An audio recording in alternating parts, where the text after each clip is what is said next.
All right. So today we got 2 chimneys. Here's the first one. Here is the second one. Complete pointing work.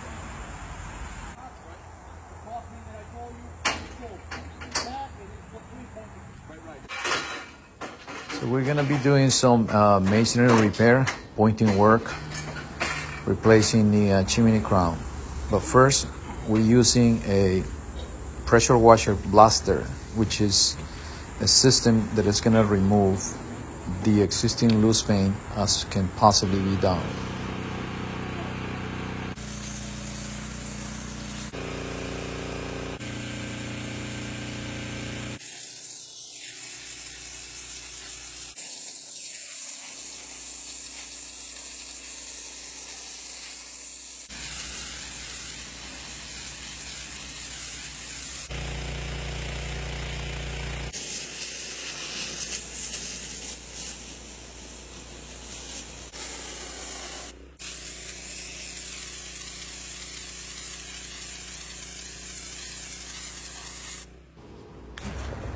This is the perfect tool for masonry restoration.